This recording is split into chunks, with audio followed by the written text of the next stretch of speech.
చేయడంతో మున్సిపాలిటీలో విలీనం చేయడంతో దాదాపుగా 130 మంది సభలో వచ్చారు. జర శాంతంగా ఉండడం మంచిది. This is not a press conference, this is the house. You are the first timer, you are first day you are attending. Please silent sir. ఓపికతో ఉండండి, దయచేసి కూర్చోండి సార్. ఇక్కడ please please please please sir, ఇక్కడ దాదాపుగా 130 గ్రామాలను ఇటీవల కాలంలో మున్సిపల్లో విలీనం చేయడం ద్వారా ఆ 130 గ్రామాల్లో ఉన్నటువంటి సర్పంచులు, దాదాపుగా 1300 వార్డు సభ్యులు, దాదాపు 80 మంది ఎంపీటీసీలు ఇవాళ రిజర్వేషన్ లేకుండా అర్హత కోల్పోయినటువంటి పరిస్థితి చూస్తా ఉన్నాం. అందులో దాదాపుగా బీసీలకు 634 మంది బీసీల సభ్యులకు బీసీ అభ్యర్థులకు దక్కాలి. సో ఇట్లా బీసీలకు రిజర్వేషన్ అమలు కాక ముందుకే ఉన్న రిజర్వేషన్లు పోయినటువంటి పరిస్థితి ఈ మున్సిపాలిటీలో విలీనం ద్వారా జరిగింది అధ్యక్ష. సో అధ్యక్ష, అత్యంత బాధాకరమైన విషయం ఏంటంటే మా బీసీల గోడు వెళ్ళబోసుకుందాం, బీసీల గోడు సభకు వెళ్ళబోసుకునే టైంలో విపక్ష నాయకులు, బీఆర్ఎస్ పార్టీ నాయకులు ఈ విధంగా వ్యవహరించి బీసీలకు సంబంధించినటువంటి అంశంలో వీళ్ళు చేస్తున్నటువంటి కార్యక్రమం ఏదైతే ఉందో అధ్యక్ష, ఇది బీసీలకు మోసం చేసే కార్యక్రమం తప్ప ఇంకొకటి కాదు అధ్యక్ష. దయచేసి బీసీల విషయంలో, బీసీల టాపిక్ వచ్చినప్పుడు, బీసీల బిల్లు పెట్టినప్పుడు కొద్దిగా సంయమనం పాటించాల్సినటువంటి అవసరం ఈ సభ వీళ్ళకు ఉండే సార్. కానీ ఆ ప్రయత్నం ఏం చేయట్లేదు. ఇక్కడ మేము మొత్తుకుంటున్నాం సార్, 70 సంవత్సరాల నుంచి బీసీల పార్టీ ప్రభుత్వం అంతో ఇంతో బీసీలకు లబ్ధి చేకూర్చడం కోసం కామారెడ్డిలో డిక్లరేషన్ పెట్టి 42% రిజర్వేషన్ చేయడానికి ప్రయత్నం చేస్తున్న తరుణంలో కీలకమైనటువంటి 50% స్లాబ్ను ఎత్తివేయాలనేటువంటి ఒక అంశాన్ని తీసుకున్నప్పుడు దయచేసి అధ్యక్ష, మా ఆవేదన ఎవరింటారు అధ్యక్ష? మా బీసీల ఆవేదన ఎవరింటారు అధ్యక్ష? ఈ నాయకులకేం పట్టింపు లేకుండా పోయింది. కనీసం మా బాధ వినాలి అధ్యక్ష. ఈ సభ వినాలి, ఈ సభ మా బాధ వినాలి, ఈ సభ మా బాధ అర్థం చేసుకోవాలి. 70 సంవత్సరాల నుంచి మాకు అన్యాయం జరుగుతుంది సార్, స్వాతంత్రం వచ్చినప్పటి నుంచి. కనీసం సార్ ఇక్కడ దాదాపు 634 బీసీలకు అవకాశాలు పోయినాయి సార్ ఇది అమలు కాకముందుకే. సార్ ఇంకొకటి సార్, కాంగ్రెస్ పార్టీ ఇప్పుడు 42% రిజర్వేషన్ ఇవ్వడానికి నిజంగా ఇప్పుడు అమెండ్మెంట్ చేస్తా ఉన్నాం, ఈ బిల్లును సరి చేస్తా ఉన్నాం, స్లాబ్ ఎత్తేస్తా ఉన్నాం కదా, దీనివల్ల కూడా సాధ్యం కాదు సార్. ఇది కూడా కేవలం మేము పని చేసామని చెప్పుకోవడానికి మాత్రమే పనికొస్తుంది తప్ప సార్ దీనికి 2 హార్డిల్స్ ఉన్నాయి సార్.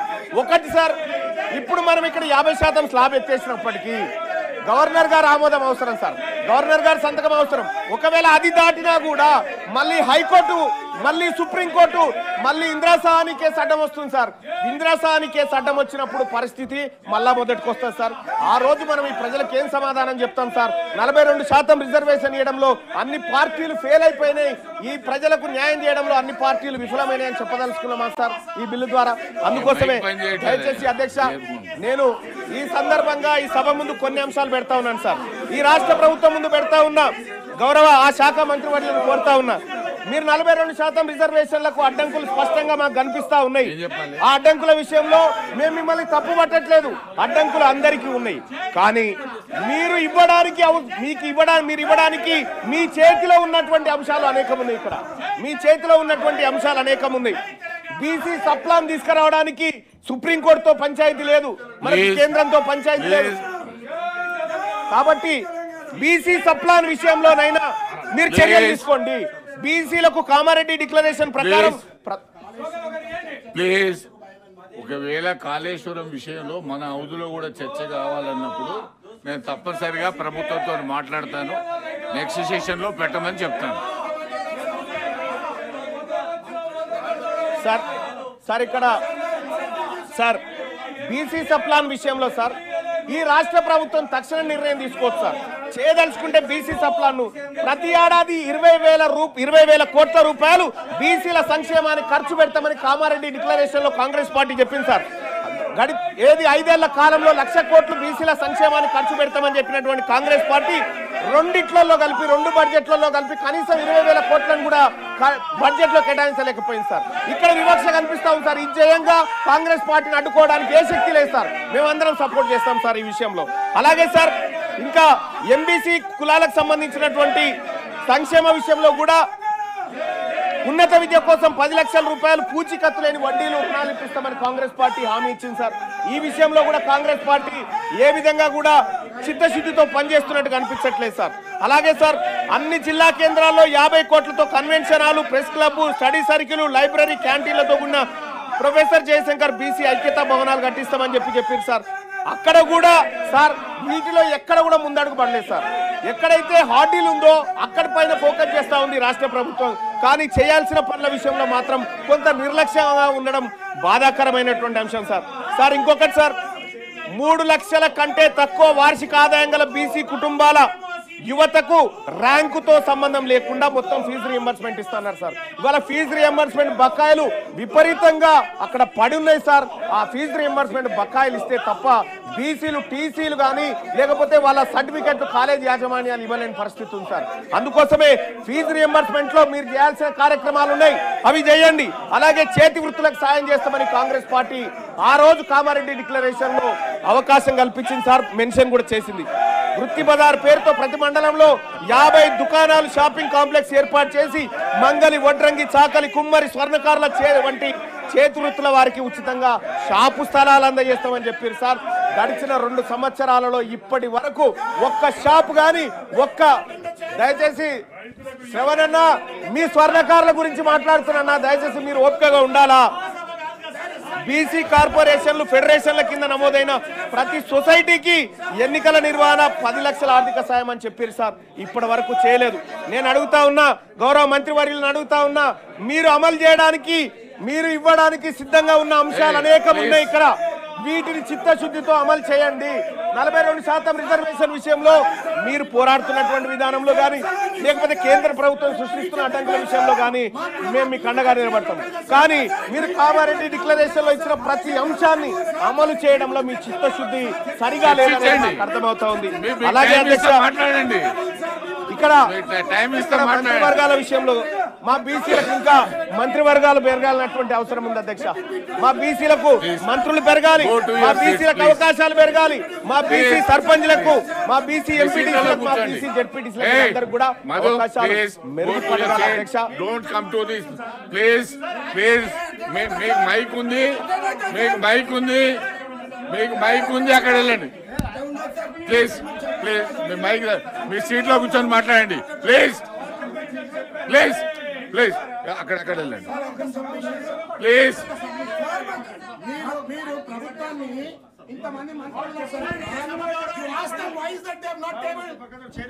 చాలా విషయాల్లో అసెంబ్లీలో వచ్చే విషయాలు ఇక్కడ రావు, ఇక్కడ వచ్చే నో. ప్లీజ్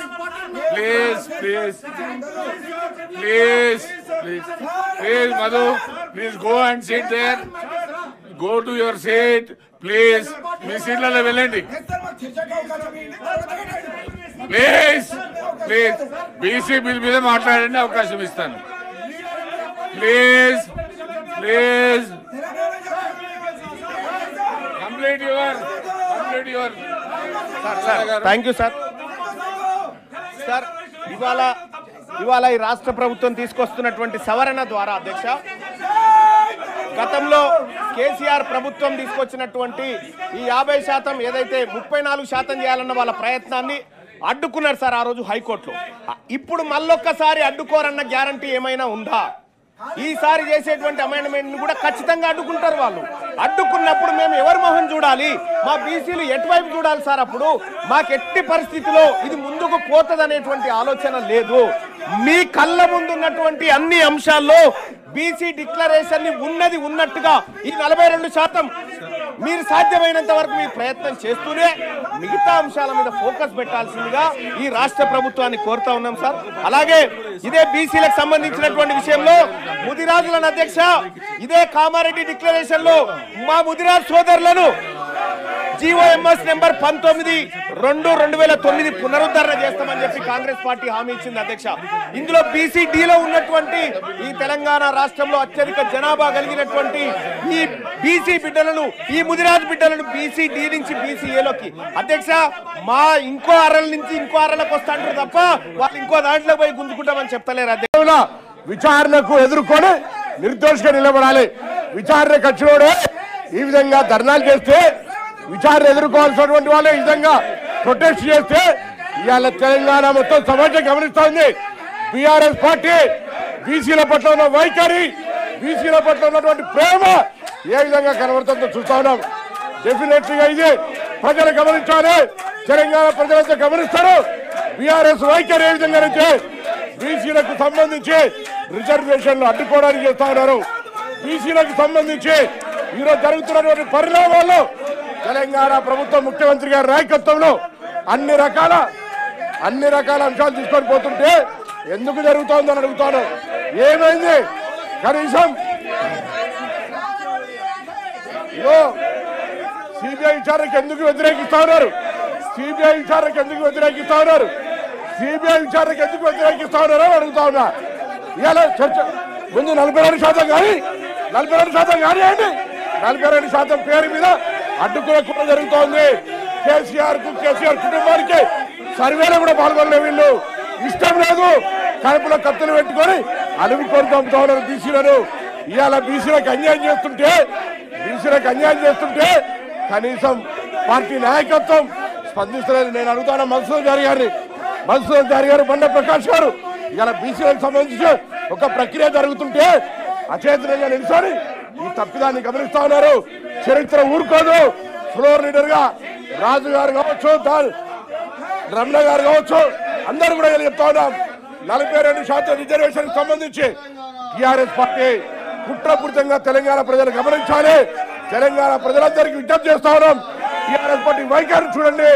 42% రిజర్వేషన్ ఏ విధంగా వ్యతిరేకిస్తుందో మధుసూదన్ చారి గారు స్పందించకపోతే వారు కూడా ఇందుకు సంబంధించి డెఫినెట్లీగా వారికి సపోర్ట్ ఉన్నట్టుగా భావిస్తా ఉన్నామని చెప్తా ఉన్నాం. ఇలా బీసీల గురించి మాట్లాడతారు, బీసీలకు సంబంధించిన ప్రక్రియ జరిగితే అడ్డుకుంటారు, అడ్డుకున్నప్పుడు సపోర్ట్ చేయరు. ఇదేం పద్ధతి అని అడుగుతా ఉన్నాం. అందుకే దయచేసి అధ్యక్ష, వీళ్ళని వెంటనే ఒక విచారణ ఎదుర్కోలేని అవినీతి పరులుగా, అవినీతి ఆరోపణ వస్తే విచారణ ఎదుర్కోక మొగన్ని కొట్టి మొరమర అన్నట్టుగా ఇలా ఈ విధంగా రాద్ధాంతం చేస్తున్నటువంటి వాళ్ళు ప్రజాస్వామ్యాన్ని అపహాసం చేస్తూ ఇలా బీసీల రిజర్వేషన్ అడ్డుకోవడానికి ప్రొటెస్ట్ చేస్తున్న వీళ్ళ మీద కఠిన చర్య తీసుకోవాలని కోరుతా ఉన్నాం. తెలంగాణ ప్రజలు గమనించాలని కోరుతా ఉన్నాం. ఇలా బలహీన వర్గాల నాయకుడు మధుసూదన్ చారి గారు కానీ, బండ ప్రకాష్ గారు కానీ, రాజు గారు కానీ, ఎల్ రమణ గారు కానీ, దాసం శ్రవణ్ ఆనాడు తెలంగాణ ఉద్యమంలో మా పార్టీలో ఉండి మా పార్టీ మీద అడిగినాం. మేము ఇలా పూర్తిగా అచేతనంగా బొమ్మల్లాగా మారకండి. మీ పార్టీకి ఇష్టం లేకపోవచ్చు, కానీ ఇది ఒక చారిత్రాత్మక నిర్ణయం, దానికి సపోర్ట్గా ఉండాలని నేను మరొక్కసారి కోరుతూ, ఆరోపణలు ఎదుర్కొనే చేతగాక ఆరోపణలు ఎదుర్కొనేటువంటి పేరు మీద బీసీల రిజర్వేషన్ అడ్డుకునేటువంటి కుట్ర, ఇది దౌర్భాగ్యమైనటువంటి పరిస్థితి అనే మాట సందర్భంగా మనం చేస్తాను అధ్యక్ష. ఏవిఎన్ రెడ్డి గారు.